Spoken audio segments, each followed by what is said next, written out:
Buenas noches. Vamos a tratar de repasar más o menos todas las cosas que hicieron ustedes en los PowerPoint. ¿Sí?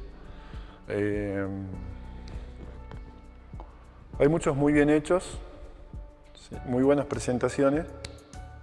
Uno lo presentaron con audio como lo había pedido, pero bueno, después porque todos dijeron que no podían hacerlo, no se lo exigía a todos.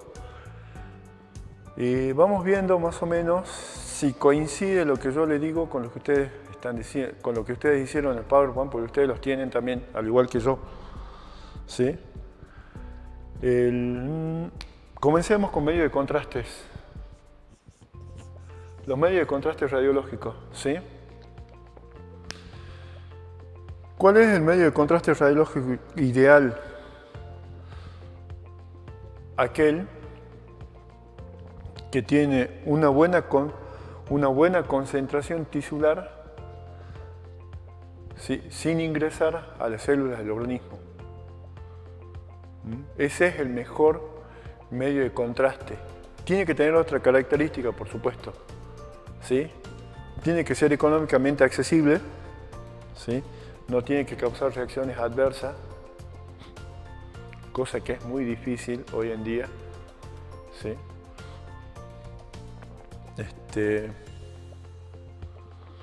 Tiene que ser químicamente estable, o sea que no se tiene que descomponer y no tiene que agredir al organismo cuando está dentro del mismo. Después, la clasificación. Vienen en positivos y negativos. ¿Sí? Los negativos son, por lo general, aire y dióxido de carbono. Los positivos se dividen en dos, el bario y el yodo. ¿Sí? El bario es utilizado generalmente en aparato digestivo. No lo vemos. El yodo sí lo vemos. Ahora, el yodo puede ser una sal metálica, la más común es el yoduro de sodio, o orgánica. La orgánica es triyodobenceno. ¿Sí? O sea que es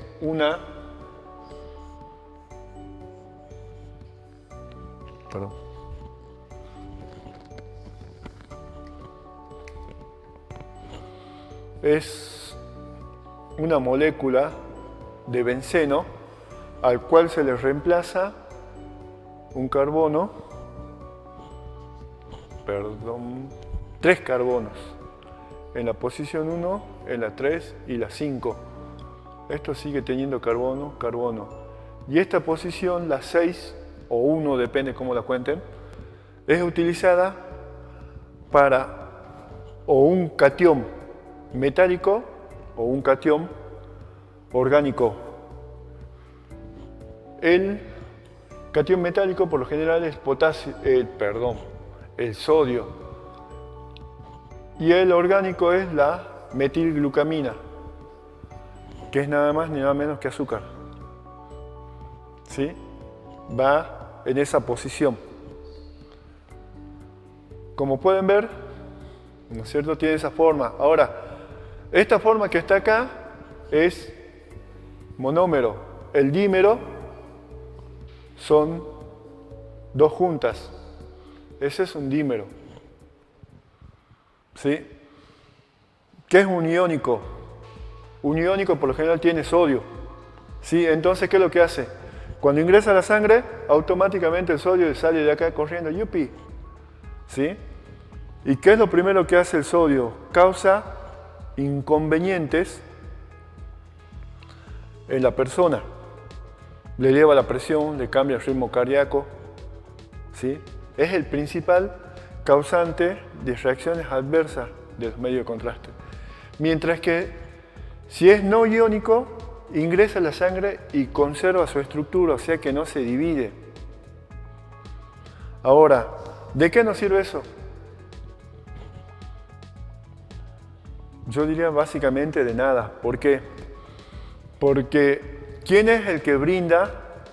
¿Qué parte de la molécula del medio de contraste es el que brinda?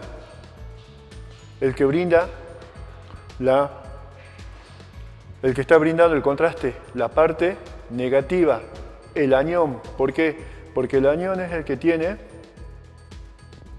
los átomos de yodo en su composición. ¿Sí? El sodio o la metilglucamina se van a cualquier lugar, ¿sí? Mientras que el yodo es el que da el contraste dentro de eso. ¿Qué es lo que tiene ahora el medio de contraste? Tiene una cosa muy importante, ¿sí? La viscosidad. ¿Por qué la viscosidad? La viscosidad hace que el medio de contraste agreda en mayor o menor medida el vaso por donde circula. En el caso que sea muy viscoso, puede lastimar la luz del vaso, ya sea la vena o la arteria. ¿Sí? ¿Cómo se reduce la viscosidad? Aumentando la temperatura del medio de contraste. Por lo general se lo calienta hasta la temperatura corporal de la persona, 35 36 grados. Eso reduce mucho la viscosidad y evita que haya incidentes mecánicos. ¿Sí? La viscosidad causa accidente mecánico, la rotura del vaso, la trasvasación del medio de contraste hasta el tejido circundante, ¿sí? O aneurisma dentro de las arterias de la vena. ¿Por qué? Porque se puede depositar entre dos tejidos o dos capas del arterio de la vena, generando un pseudoaneurisma, ¿sí? Lo cual también puede llegar a ser peligroso. Después tiene otra cosa, la osmolaridad.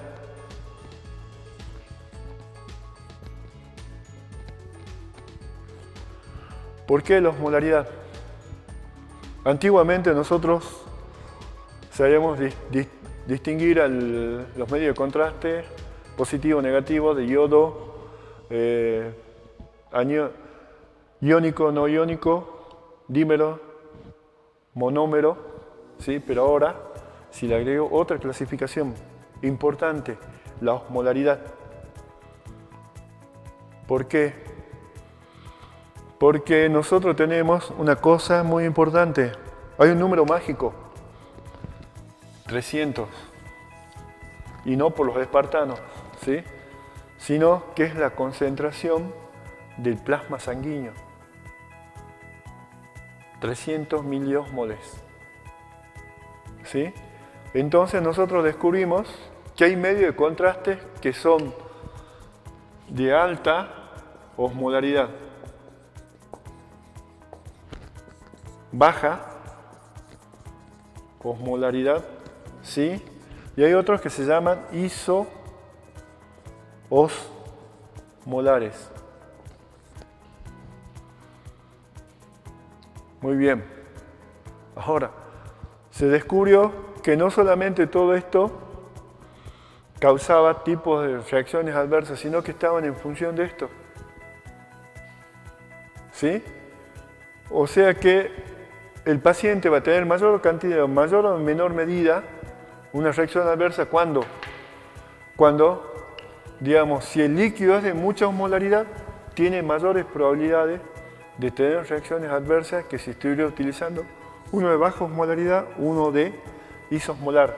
El isosmolar tiene 300, ¿sí? Igual que el plasma. ¿Sí? Esto tiene de 1200 para arriba y este tiene de 700 a 400 miliosmoles. Como pueden ver, las concentraciones son distintas. Entonces, un medio de contraste de alta osmolaridad va a causar en mayor o menor medida mayor reacción adversa que uno de baja osmolaridad o que un isosmolar. ¿Sí? Hay otro tipo de reacciones como son la atopía, que no están en relación directa con la osmolaridad, ni están en relación directa con el volumen. ¿Sí? La atopía es la reacción alérgica. Le ingresa una partícula, una molécula del medio de contraste y le agarra la reacción adversa. Como le puede entrar 5 mililitros, 1 mililitro y recién le agarra la reacción adversa. ¿Sí? No es necesariamente dependiente del volumen. ¿Sí? La quimiotoxicidad es dependiente del volumen, o sea, mayor volumen, mayor quimiotoxicidad, o sea, la persona tiene tendencia a intoxicarse con el medio de contraste. No es lo mismo que le inyecten 10, 20, 30 que 100 mililitros de medio de contraste iodado. ¿Sí? Si le inyectan 100 mililitros de contraste iodado, tiene mayores probabilidades de tener una reacción quimiotóxica. ¿Sí? Eso es respecto de los medios de contraste. Respecto de las agujas. Las agujas, como saben,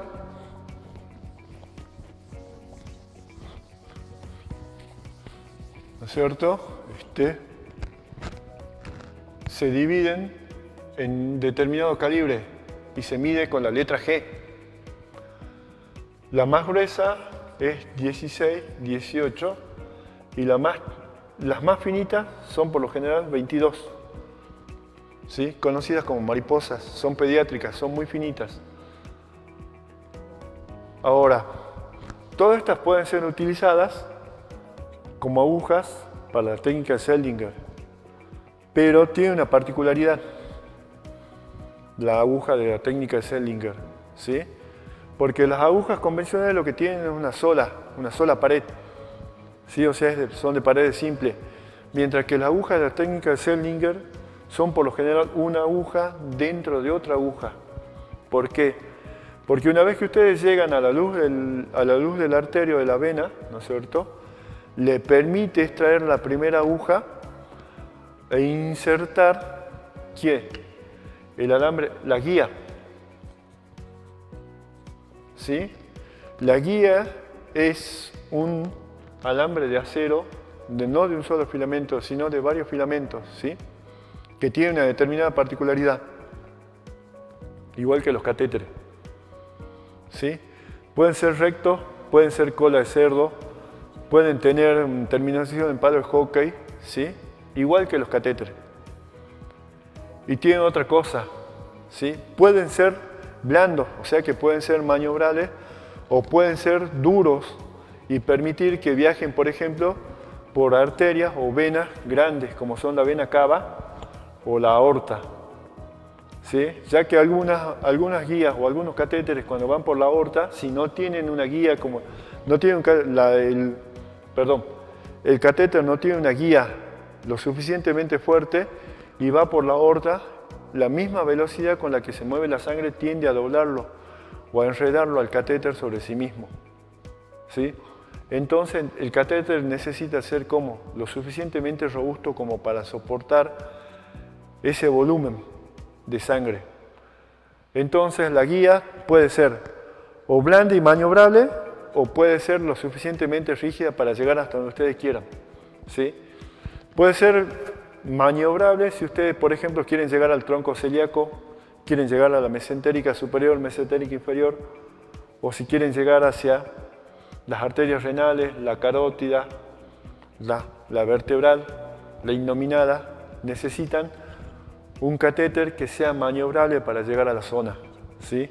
Mientras que si van a llegar por la aorta o la vena cava para hacer un estudio determinado, le basta con que soporte la presión y vaya y venga. No es necesario que tenga maniobrabilidad. Después de las agujas vienen los introductores o dilatadores, que tienen colores más o menos similares a los de los catéteres, ¿no es cierto? Una vez que se saca la aguja, se coloca un dilatador o introductor que le permite ingresar el catéter hacia la luz del vaso. Tiene una particularidad, puede ser, digamos, combinado, puede tener 2 o 3 bocas, ¿sí? Lo cual le permite colocar medio de contraste o colocar 1 o 2 catéteres, ¿no es cierto? O colocar un recuperador o lo que ustedes necesiten, ¿sí? Ahí en la cartilla figuran de 2 o de 3. Después tienen los catéteres en sí. Los catéteres no se miden de la misma manera, ¿sí? Sino que se miden como si fueran con la letra F, French, ¿sí? Empieza en 1 y termina, podría ser en 30, no recuerdo, pongámosles que 2, ¿sí? El 12 o el 11 se utilizan para evacuar la vesícula, ¿no es cierto? Después que le hacen una colecistectomía a un paciente y necesitan que salga toda la bilis de la zona de donde estaba, ¿no es cierto? Entonces utilizan de estos catéteres. Son de mayor diámetro que el 1. Por lo general, van 1, 2, 4. Nosotros utilizamos entre los adultos 5, 6 o 7, ¿sí? Y para infantes, mucho más chicos, 4 o 3, por lo general 3. Son muy pequeños, son muy finitos, ¿sí? Digamos, el color lo determina, creo que si mal no recuerdo, el número 5 es celeste, el 6 es azul, ¿sí? Cada uno de ellos tiene un color determinado. Pueden ser de distintos materiales. Por lo general, el más caro es de teflón, de dacrom, de polipropileno, de poliuretano, polietileno, ¿sí? Son algunos de los elementos de los que están formados los catéteres. ¿Qué es lo que tienen además los catéteres? En su cuerpo tienen determinados puntitos, ¿sí? Esos puntitos le permiten, tanto al médico como al técnico o a cualquiera que lo está viendo, medir la distancia que está viajando dentro de la luz del vaso, ¿sí? Pueden estar separados 1 centímetro, 2 centímetros, 3 centímetros, 5 centímetros, dependiendo del largo, ¿sí? No van a encontrar catéteres más largos, creería yo, que de 90 a 1,20 metros. Así que, por lo general, las guías son 10 o 15 centímetros más largas, pero después el catéter no necesita ser un elemento largo. ¿Por qué? Porque dependiendo de la zona donde ustedes accedan, ¿no es cierto? Que recuerde que son 3, las medianas radiales del brazo, la axilar o la zona de la femoral, ¿no es cierto? No les da para que viajen mucha distancia dentro del cuerpo, ¿sí? O sea, la distancia es pequeña, 75 centímetros, 90 centímetros no más, siendo exagerados. Entonces le permite al médico o al técnico o a quien esté viendo la imagen la distancia que están recorriendo dentro del vaso. Ahora, ¿cómo está formada la cabeza? O sea, ¿dónde comienza, digamos, la parte principal del catéter? Puede ser recto, ¿no es cierto? Con un solo agujero de salida. Puede tener agujeros a los costados, como vieron la lluvia, o puede tener agujeros concéntricos a los costados, como cuando ustedes taponan todo y hacen agujeritos, digamos, por esta zona, ¿sí? Son distintas formas en las que están formados los agujeros. Después está el cola de cerdo, el pigtail. Ni más ni menos tiene la forma de la colita del cerdo. ¿Ustedes vieron cómo es la colita del cerdo? Bueno, así es. Y también puede tener un agujero acá o puede tener los agujeros acá a los costados para poder evacuar el medio de contraste. Después viene otro, el Simmons o SOS, ¿no es cierto? Que tiene esa manera. El palo de hockey, que es ni más ni menos como el palo de hockey que ustedes ven. Después vienen otros más específicos como el Cobra, el Sidewinder, ¿no es cierto? Que son utilizados para determinados procedimientos. Ya vamos a comenzar a desarrollar los procedimientos en la próxima clase. Vamos a comenzar viendo, por ejemplo, que existen catéteres específicos para el corazón que vienen por pares. Viene un determinado catéter para la coronaria izquierda y un catéter determinado para la coronaria derecha. ¿Por qué? Porque se apoyan de distinta manera en la aorta para ingresar hacia el mismo, ¿sí? Entonces tienen distintas formas. También varía si acceden desde la venas de las arterias radiales o femorales, o si acceden de la femoral o de la radial. O sea que no es lo mismo acceder de la radial o de la femoral. Son dos técnicas distintas, ¿sí? La técnica Sellinger le dice que puede ser por punción o puede ser por excisión o corte, ¿sí? El corte puede ser de dos maneras. Si este es el fémur y acá está la arteria, ¿no es cierto? Pueden cortar de esta manera o pueden cortar de esta otra. Pero siempre a la altura de la cabeza y del cuello quirúrgico del fémur, que es la zona donde mejor se palpa la arteria, ¿sí? O sea, pueden hacerlo transversal o longitudinal de corte. Eso depende del médico, no depende del técnico. ¿Sí? Ustedes no se preocupen, tienen que saber nada más que se puede hacer ese tipo de corte o directamente mediante palpación o con ecografía el tipo dice acá está la arteria o la vena, inserta directamente la aguja de Sellinger para llegar hacia la luz del vaso y a empezar el estudio, ¿sí? De hecho, ¿no es cierto? Es distinta la recuperación de uno y de otro, porque a este tienen que coserlo, mientras que al otro solamente se lo venda y se hace una vigilancia de 4 a 6 horas para saber si está bien o no. Estabilizado hemodinámicamente y se le da alta. Después, ¿qué es lo que hay?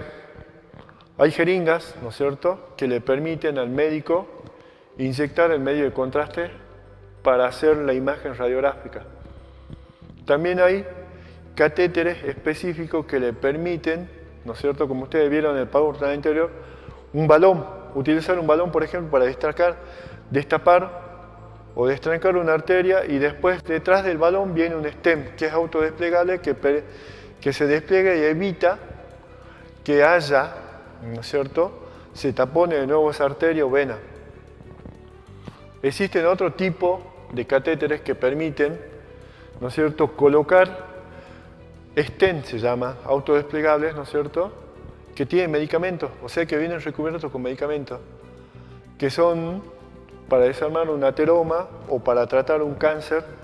Entonces, digamos, ese stent tiene una determinada vida útil, ¿no es cierto?, porque en su interior tiene un medicamento que le permite actuar contra el tumor o contra la enfermedad que tiene la persona. Después existen otro tipo de cosas, por ejemplo, como fibrinolíticos, fibrinólisis se llama, ¿no es cierto?, que es ni nada ni menos que alcohol, una especie de elemento que se encarga de desarmar placas de ateroma o coágulos que se encuentran dentro de venas y arterias, ¿sí? Lo desarman. Existen alcoholes o cementos que le permiten a ustedes taponar una vena, una arteria. Por lo general, cuando están tratando un cáncer, un tumor, ¿no es cierto?, el médico sabe por dónde ingresa la sangre hacia el tumor. Entonces, ¿qué es lo que hace? Cierra, quema eso con alcohol, ¿no es cierto?, con alcohol concentrado, lo quema la entrada y quema la salida. O si no, con pegamento, pega, cierra la entrada y la salida del tumor. Entonces, se supone que el tumor va a morir porque no tiene alimentación, no tiene vía de alimentación. Entonces, como necesita alimentarse más que el tejido normal, el tumor tendería a morir, ¿sí?, y sería reabsorbido por el cuerpo. Después existen otro tipo de pegamentos que son utilizados para tratar aneurismas en el cerebro, ¿sí? El aneurisma en el cerebro no es lo mismo que el aneurisma en el aorto abdominal, ¿sí? En el cerebro el aneurisma por lo general es mucho más peligroso y por lo general se representa como si fuera un pupito. El popular pupo que se forma en la bicicleta, bueno, se formaría un pupito así. Entonces, ¿qué es lo que pueden hacer? Pueden hacer dos cosas. Vienen unas cositas metálicas como caracolitos que se pueden ingresar ahí, ¿no es cierto?, mediante un catéter, y después se le coloca pegamento. Entonces, ya le cerraron de solucionar el problema de la persona. O sea que taponaron ese aneurisma, ¿sí? Otra manera, por ejemplo, de tratar malformaciones arteriovenosas cerebrales, ¿qué es la alteración venosa? Llega una arteria y una vena, tendrían que comunicar y tienen un montón de... Se comunican normalmente, pero ahí a su lado tiene como un ovillo, ¿no es cierto?, de vénulas y arteriolas que le están afectando al paciente. Por ejemplo, le hace doler la cabeza, le causa ataque de epilepsia, le causa pérdida de equilibrio y todo eso. Entonces, ¿qué es lo que hacen? Mediante cateterismo saben dónde ingresa y por dónde sale la sangre. Entonces, ¿qué es lo que hacen? Con alcohol o con pegamento taponan tanto la entrada como la salida de esa malformación arteriovenosa, de solucionar el problema del paciente. Esos son más o menos los procedimientos intervencionistas que hay, ¿sí? Los otros ya son procedimientos diagnósticos, que vamos a ver en la próxima clase.